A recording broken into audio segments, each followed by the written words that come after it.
ಒಮ್ಮೆ ಊಹಿಸಿ ನೋಡಿ, 9 ವರ್ಷದವರೆಗೆ ಶಾಲೆಯ ಮುಖವನ್ನೇ ನೋಡದ ಒಂದು ಮಗು ಮೊದಲ ಬಾರಿಗೆ ಶಾಲೆಗೆ ಹೋದಾಗ ಅಲ್ಲಿನ ಶಿಕ್ಷಕರ ಭಾಷೆ ಅವನಿಗೆ ಅರ್ಥ ಆಗಲಿಲ್ಲ.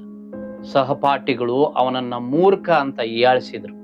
ಯಾರಿಗೂ ಗೊತ್ತಿರಲಿಲ್ಲ, ಮುಂದೊಂದು ದಿನ ಇದೇ ಹುಡುಗ ಜಗತ್ತಿನ ಪ್ರತಿಷ್ಠಿತ ವೇದಿಕೆಗಳ ಒಳಗ ಶಿಕ್ಷಣದ ಬಗ್ಗೆ ಭಾಷಣ ಮಾಡ್ತಾನೆ ಅಂತ. ಹಿಮಾಲಯದ ಹಿಮವನ್ನೇ ನೀರಾಗಿ ಪರಿವರ್ತನೆ ಮಾಡುವಂತ ತಂತ್ರಜ್ಞಾನ ಕಂಡುಹಿಡಿತಾನೆ ಅಂತ. ಲಕ್ಷಾಂತರ ಜನರಿಗೆ ಸ್ಫೂರ್ತಿ ಆಗ್ತಾನೆ ಅಂತ. ಆ ಹುಡುಗನೇ ಸೋನಮ್ ವಾಂಗ್ಚುಕ್.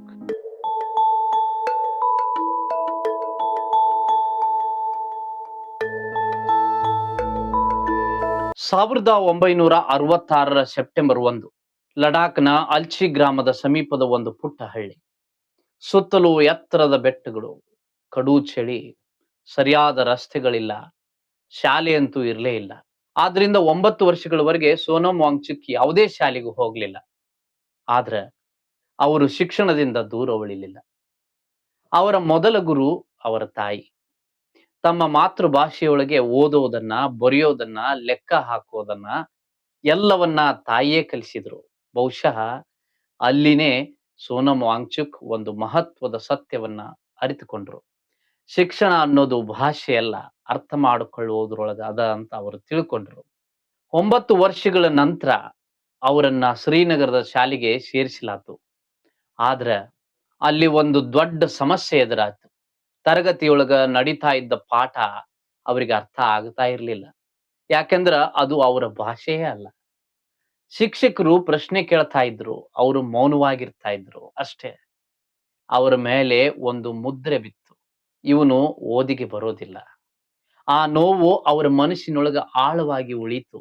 ಆದ್ರ ಅದೇ ನೋವೇ ಮುಂದೆ ಸಾವಿರಾರು ಮಕ್ಕಳ ಬದುಕು ಬದಲಿಸುವಂತ ಸಂಕಲ್ಪವಾಗಿ ಮಾರ್ಪಟ್ಟಿತು. ಕಾಲ ಕಳೀತು. ಅವರು ಮೆಕ್ಯಾನಿಕಲ್ ಇಂಜಿನಿಯರಿಂಗ್ ಪದವಿ ಪಡೆದ್ರು. ದೊಡ್ಡ ಕಂಪನಿಯೊಳಗೆ ಕೆಲಸ ಮಾಡಬಹುದಿತ್ತು, ವಿದೇಶಕ್ಕೂ ಹೋಗಬಹುದಿತ್ತು, ಆರಾಮದ ಜೀವನಾನೂ ಸಿಗ್ತಾ ಇತ್ತು. ಆದ್ರೆ ಅವರು ಆರಿಸಿಕೊಂಡ ದಾರಿನೇ ಬೇರೆ.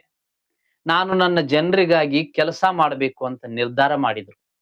1988ರೊಳಗ ಕೆಲವು ಸ್ನೇಹಿತರ ಜೊತೆಗೆ ಸೇರಿ ಶೆಕ್ಮಾಲ್ ಅನ್ನುವಂತ ಶಿಕ್ಷಣ ಚಳವಳಿಯನ್ನ ಆರಂಭ ಮಾಡ್ತಾರೆ. ಆ ಸಮಯದೊಳಗ ಲಡಾಖ್ನ ಸರ್ಕಾರಿ ಶಾಲೆಗಳ ಫಲಿತಾಂಶ ಅತ್ಯಂತ ಕಳಪೆ ಆಗಿತ್ತು. ಅನೇಕ ವಿದ್ಯಾರ್ಥಿಗಳು ಪರೀಕ್ಷೆಯೊಳಗ ಫೇಲ್ ಆಗ್ತಾ ಇದ್ರು. ಜನರು ಅವರನ್ನ ಸೋತವರು ಅಂತೇಳಿ ಭಾವಿಸ್ತಿದ್ರು. ಆದ್ರ ಸೋನಮ್ ವಾಂಗ್ಚುಕ್ ಒಂದು ಪ್ರಶ್ನೆ ಕೇಳಿದ್ರು, ವಿದ್ಯಾರ್ಥಿಗಳು ನಿಜವಾಗಿನೂ ಸೋತವರ ಅಥವಾ ಶಿಕ್ಷಣ ವ್ಯವಸ್ಥೆನೇ ಸೋತದ?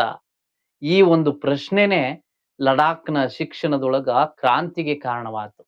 ಶೆಕ್ಮಾಲ್ನೊಳಗ ವಿದ್ಯಾರ್ಥಿಗಳಿಗೆ ಕೇವಲ ಪುಸ್ತಕ ಪಾಠ ಅಲ್ಲ, ಜೀವನದ ಪಾಠ ಕಲಿಸಲಾಯಿತು.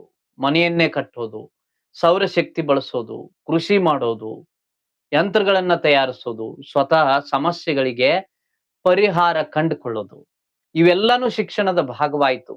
ಇವತ್ತು ಒಮ್ಮೆ ಫೇಲ್ ಅಂತ ಕರೆಸಿಕೊಂಡಿದ್ದ ವಿದ್ಯಾರ್ಥಿಗಳೇ ಯಶಸ್ವಿ ಉದ್ಯಮಿಗಳು, ಶಿಕ್ಷಕರು, ಇಂಜಿನಿಯರ್ಗಳು ಮತ್ತು ಸಮಾಜದ ನಾಯಕರಾಗ್ಯಾರ. ಇದೇ ಸೋನಮ್ ವಾಂಗ್ಚುಕ್ ಅವರ ನಿಜವಾದ ಸಾಧನೆ. ಇಷ್ಟಕ್ಕೆ ಅವರ ಪ್ರಯಾಣ ಮುಗಿಲಿಲ್ಲ. ಪ್ರಕೃತಿನೇ ಅವರಿಗೆ ಮತ್ತೊಂದು ದೊಡ್ಡ ಸವಾಲು ನೀಡಿತು.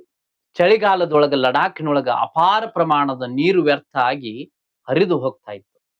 ಆದ್ರ ಬೇಸಿಗೆಯೊಳಗ ರೈತರಿಗೆ ಒಂದು ಹನಿ ನೀರಿಗೂ ಪರದಾಡುವಂತ ಪರಿಸ್ಥಿತಿ.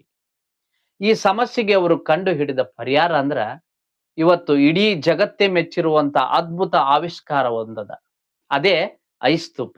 ಆ ಐಸ್ ಸ್ತೂಪ ಅಂದ್ರೇನು, ಅದು ಹೆಂಗ್ ಕೆಲಸ ಮಾಡ್ತದ, ಆ ಒಂದು ಆವಿಷ್ಕಾರ ಸೋನಮ್ ವಾಂಗ್ಚುಕ್ ಅವರನ್ನ ಹೆಂಗ್ ಜಗತ್ತಿನ ಗಮನಕ್ಕೆ ತಂದಿತು, ಅದರ ಜೊತೆಗೆ ಬಾಲಿವುಡ್ನ 3 ಇಡಿಯಟ್ಸ್ ಚಿತ್ರದ ಫುನ್ಸುಕ್ ವಾಂಗ್ಡು ಪಾತ್ರದ ಹಿಂದಿನ ನಿಜವಾದ ಸ್ಫೂರ್ತಿ ಇವರೇ ಅನ್ನುವಂತ ಕುತೂಹಲಕರ ಸಂಗತಿ ಅದ.